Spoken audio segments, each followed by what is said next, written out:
Spartacus, the true story. 73 BC Rome, an empire of marble and iron, built on conquest and fear. Kings had bowed, nations had fallen, and millions toiled in chains. From the blood-soaked sands of the gladiatorial arena, one man rose to defy it all. His revolt shook the Republic to its very core. His name was Spartacus. Spartacus was not born a slave. He was a Thracian warrior, a mountain fighter from the Balkans, fierce, proud, and unyielding.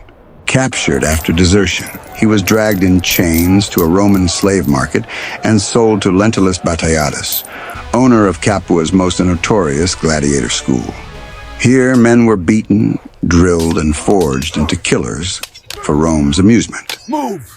Most never left the arena, dying nameless beneath the roar of Rome. But Spartacus was different. He endured the training, mastered every weapon, and in the shadows he began to whisper of something greater: freedom. Soon others began to listen. He fanned whispers into resolve until hardened men dared to hope.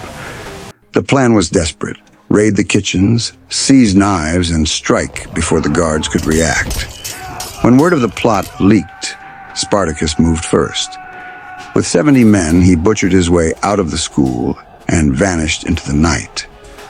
By dawn, they had raided a caravan, armed themselves with true weapons, and taken their first step toward freedom.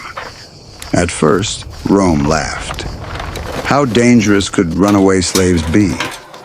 But Spartacus was no fugitive. He was a commander. They fear that the whispers of freedom will become a roar they cannot silence. He turned Mount Vesuvius into a fortress, using ropes of vines to ambush Roman troops. Again and again, he crushed legions after legions sent against him.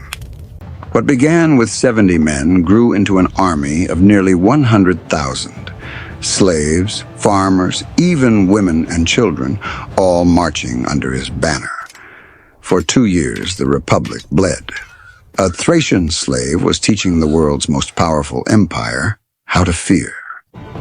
Rome turned to Marcus Licinius Crassus, the richest man in the Republic. Cold and ruthless, he rebuilt discipline with terror, reviving the ancient punishment of decimation, killing 1 in 10 of his own soldiers. Spartacus searched for escape. Should have left Italy when we had the chance. And go where? Back to Gaul, to be slaves again. Better than dying here. He struck a deal with Cilician pirates, offering gold for ships to carry his people to freedom. But the pirates betrayed him. They took the gold and abandoned him. Trapped in southern Italy, surrounded by Roman legions, Spartacus faced betrayal, desperation, and the certainty of death. In 71 BC, with no escape left, Spartacus gathered his army for one last stand. Before the battle, he killed his horse, declaring, "If we win, I shall have all the horses I need. If we lose, I won't need one." What followed was nothing short of apocalyptic. Farmers, shepherds, and slaves hurled themselves against the disciplined ranks of Rome's legions, fighting with the fury of men who had nothing left to lose.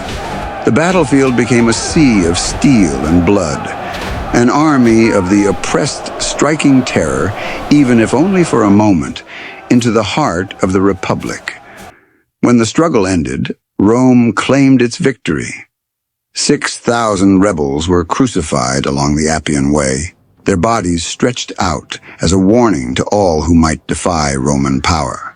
And yet, Spartacus's body was never found. For all its marble and iron, Rome could not silence his name. Spartacus, the slave who rose against an empire. The man who proved that even Rome could tremble